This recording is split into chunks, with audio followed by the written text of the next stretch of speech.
বিকেলে ঋতব্রত বন্দ্যোপাধ্যায় এবং সন্দীপন সাহাতে দেখা গেল বিধানসভায় স্পিকারের ঘরে যখন মুখ্যমন্ত্রী পৌঁছচ্ছেন সেখানে হাজির হলেন এই দুই তৃণমূল বিধায়ক। মুখ্যমন্ত্রীর সঙ্গে দেখা করতে গেলেন তারা, দলের প্রতি ক্ষোভ উগরে মুখ্যমন্ত্রীর কাছে গেলেন দুজন তৃণমূল বিধায়ক।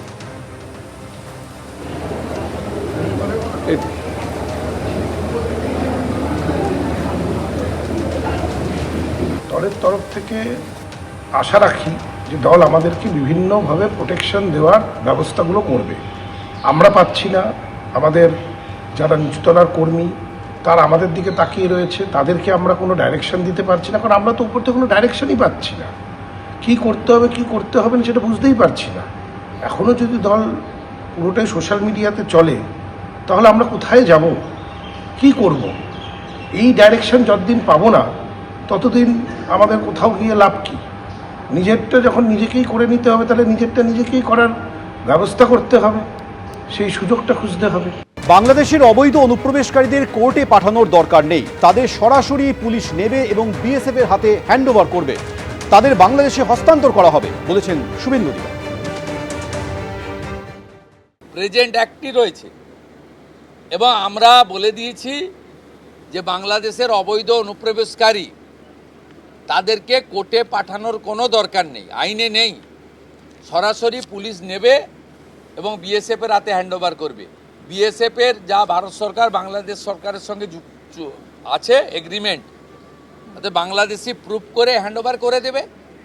আমাদের জেলে 3 মাস 6 মাস 2 বছর রেখে আপনার চাল, আপনার ডাল, আপনার তেল, আপনার মাছ, আপনার ডিম, আপনার কাপড়, আপনার মেডিসিন ওদেরকে দেব কেন? ওটা তো ভারতীয়দেরই ক্ষতি হচ্ছে, আমাদের রাজ্যেরই ক্ষতি হচ্ছে। সেই জন্য আইনটা এতদিন ছিল ভোট ব্যাংকের স্বার্থে কেউ বা কারা ব্যবহার করেনি। আমরা ভোট ব্যাংকের বাইরে গিয়ে দেশের স্বার্থে, রাজ্যের স্বার্থে এই আইন কার্যকর করছি। एक दामाद है ये लोग, जल्दी जल्दी भागो, जल्दी जल्दी भागो, नहीं तो जो करना है सरकार करेगा। সীমান্ত পেরোনোর এই যে ভিড়টা লক্ষ্য করা যাচ্ছে বাংলাদেশে ফিরে যাবার কয়েকদিন আগে হোল্ডিং সেন্টার চালুর যে সরকারি নির্দেশিকা প্রকাশ্যে এসেছিল তারপরই এই ভিড় লক্ষ্য করা যাচ্ছে। আর ইতিমধ্যে দুটি জেলা মালদা এবং মুর্শিদাবাদে হোল্ডিং সেন্টার চালু হয়েছে। মালদার পর মুর্শিদাবাদের লালগোলায় চালু হলো হোল্ডিং সেন্টার। সরকার ইতিমধ্যে নির্দেশিকা জারি করেছে, তারপর লালগোলায় চালু হলো হোল্ডিং সেন্টার, যেখানে 5 জন বাংলাদেশি নাগরিক রয়েছেন। লালগোলার বাহাদুরপুর পঞ্চায়েত লাগোয়া পদ্মা ভবনের 3 তলায় তৈরি সেন্টার।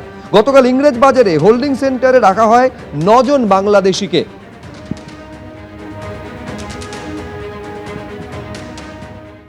ফুল বেলপাতা দিয়ে বাংলাদেশে পাঠানোই উচিত। তাদের হাতে ফুল বেলপাতা, ফেয়ার অয়েল, মিষ্টি, ছাতা এগুলো সব দিয়ে পাঠিয়ে দিলেই ভালো। আপনি বলুন না, আপনার দেশে বাংলাদেশি কেন থাকবে? বাংলাদেশি কি আপনাকে রাখবে? যে কোনো দেশ, যে দেশের বাসিন্দা নয়, আপনি আপনার বাড়িতে রাখেন না, তো অন্য দেশের লোক এবং তারা ফিরতে চায়, তাদেরকে আর কি করে কেন জোর করবেন? পাঠিয়ে দিন। জীবন কৃষ্ণের স্মৃতি কি ফিরছে? শান্তনু সিনহা বিশ্বাসের মুর্শিদাবাদের পৈতৃক বাড়িতে সম্ভাবনা জোরালো হচ্ছে। তার কারণ ঠিক যেমনভাবে জীবন কৃষ্ণ সাহা কেন্দ্রীয় এজেন্সির গোয়েন্দারা আসার পর তার দুটি মোবাইল ফোন ছুঁড়ে ফেলে দিয়েছিলেন পুকুরে, তেমন কি কিছু ঘটিয়ে থাকতে পারেন শান্তনু সিনহা বিশ্বাস? এই সম্ভাবনাকে সামনে রেখে তার বাড়ির পুকুরে এবার তল্লাশি চালাতে পারে এনফোর্সমেন্ট ডিরেক্টরেট। এই সম্ভাবনা জোরালো হচ্ছে। আপনারা জানেন যে প্রাসাদের ছবি আপনারা দেখতে পাচ্ছেন, সেই প্রাসাদে শান্তনু সিনহা বিশ্বাসের এই পৈতৃক বাড়িতে আজ ফের পৌঁছে যান ইডি আধিকারিকেরা। এর আগে শুক্রবার 14 ঘন্টারও বেশি সময় ধরে তল্লাশি চালিয়েছিল ইডি এবং আজ সকাল 10টায় কান্দির সেই বাড়িতে পৌঁছে যায় ইডি। ইডি আধিকারিকদের সঙ্গে ব্যাংকের আধিকারিক আসেন।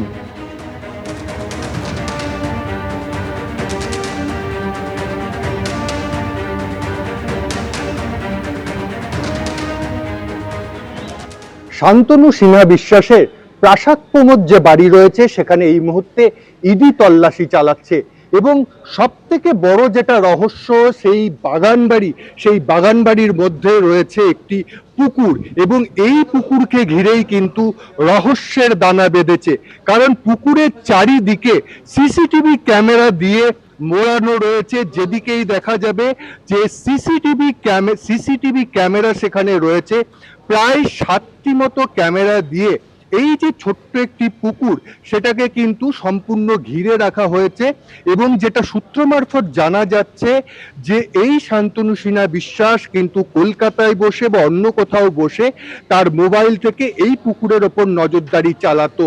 যেহেতু জীবন কৃষ্ণের সময় প্রাক্তন বিধায়ক তৃণমূলের তার জীবন কৃষ্ণের দেখা গেছিল সে মোবাইল ফোনে জলে ফেলে দিয়েছিল, তার যে বাড়ির পাশে পুকুর রয়েছে এখানেও কিন্তু সেই পুকুর রহস্যের দানা বাজছে এবং যেটা জানা যাচ্ছে যে এই পুকুরের দিকে কিন্তু নজর রয়েছে ইডির আধিকারিকদের।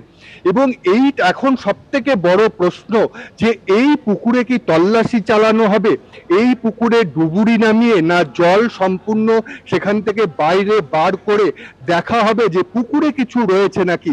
কারণ নানান প্রশ্ন কিন্তু এই সিসিটিভি ক্যামেরা যেভাবে লাগানো রয়েছে তাতেই কিন্তু এই প্রশ্নগুলো উঠছে। একেবারে পুকুরের যে ঘাট আমরা দেখতে পাচ্ছি সেই ঘাট একেবারে সুন্দর করে বাঁধানো রয়েছে এবং ইডি আধিকারিকদেরও দেখা গেছে এবং পুলিশকেও বারবার দেখা যাচ্ছে এই ঘাটের সামনে আসতে, ছবি তুলছে, সেটাও কিন্তু বারবার করে দেখা যাচ্ছে।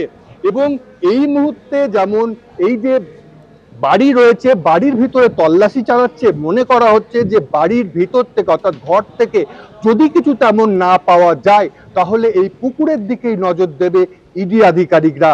এবং অনেকেই মনে করছে যে এখান থেকেই আরো কিছু তথ্য পেতে পারে বা যে মূল রহস্য এত বড় বাগান বাড়ি তৈরির এবং তার ভেতরের পুকুর, সেখান থেকে কিন্তু সমস্ত রহস্য বেরিয়ে আসতে পারে। ফলে যাবতীয় কৌতূহলের কেন্দ্রে রয়েছে এই পুকুর। সত্যিই কি পুকুরের ভেতরে কিছু লুকোনো রয়েছে? শান্তনু সিনহা বিশ্বাসের মোবাইল ফোন যার সন্ধান পাওয়া এই তদন্তের ক্ষেত্রে অত্যন্ত জরুরি বলে মনে করছে এনফোর্সমেন্ট ডিরেক্টরেট। সেই মোবাইল ফোন গেল কোথায়? এই পুকুরের মধ্যে কি লুকিয়ে রাখা রয়েছে সেই মোবাইল ফোন? এই প্রশ্নের উত্তর খুঁজতে কিন্তু পুকুরেও তল্লাশি চালাতে পারেন ইডি আধিকারিকেরা, সেই সম্ভাবনা জোরালো হচ্ছে। সরাসরি কথা বলবো, রানা দাস আমাদের প্রতিনিধি কান্দি থানার সামনে থেকে রয়েছেন। প্রশ্নটা এইখানে জোরালো হয়ে যায়, তার কারণ এটা যখন দেখা যায় যে একটা পুকুরকে একাধিক সিসিটিভি দিয়ে মুড়ে ফেলা হয়েছে, তার মানে কি এমন থাকতে পারে এই পুকুরের মধ্যে যার জন্য টানা নজরদারি এই পুকুরের জন্য শান্তনু সিনহা বিশ্বাস এবং তার দলবল চালাতো? প্রশ্নটা উঠছে রানা।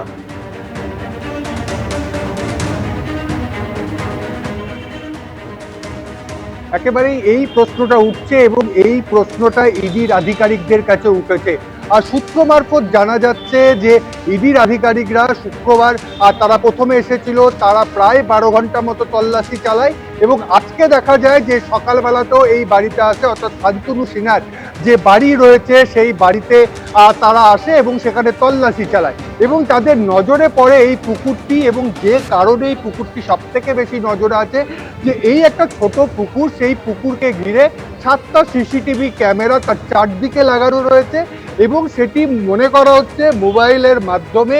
আর সেটি কিন্তু এই শান্তনু সিনহা বিশ্বাস তিনি কিন্তু কলকাতা বা যেখানে থাকতেন সেখান থেকে কিন্তু তিনি পুরো বিষয়টি দেখতেন। এছাড়াও সেখানে পার্সোনাল নিরাপত্তা রক্ষী ছিল। এবং তোমাকে বলি যে এলাকাবাসীরা যেটা বলছিল যে এই জল একেবারে স্বচ্ছ পরিষ্কার ছিল, একেবারে তলায় কি রয়েছে দেখা যাচ্ছে সেটা কিন্তু বছর 2 ধরে দেখা যেত না।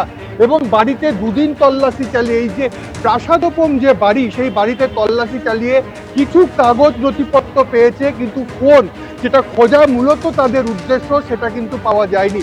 সেখানে এই যে জীবন কৃষ্ণের যে অঙ্কটা সেটা কিন্তু মিলে যাচ্ছে, সেখানে সেই একই পুকুর দেখা যাচ্ছে এবং যে বিল্ডিং রয়েছে আর তার পাশেই পুকুরটাই, সেই পুকুরে কোনো রকম ফেলে দেওয়া হয়েছে নাকি, কোনো তথ্য প্লাস্টিকে মুড়িয়ে রাখা হয়েছে নাকি, কারণ পুকুরের জল একেবারেই ঘোলাটে রয়েছে, সেই কারণেই কিন্তু সেখানে তাদের নজর রয়েছে।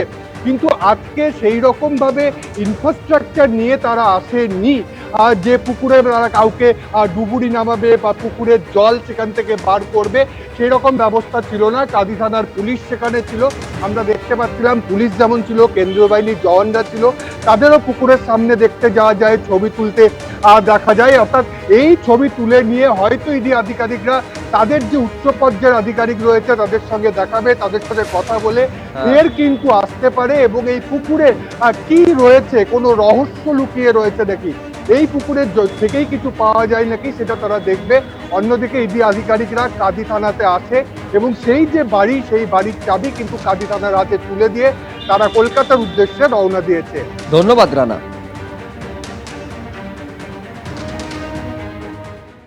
এবিপি আনন্দ, এগিয়ে থাকে, এগিয়ে রাখে।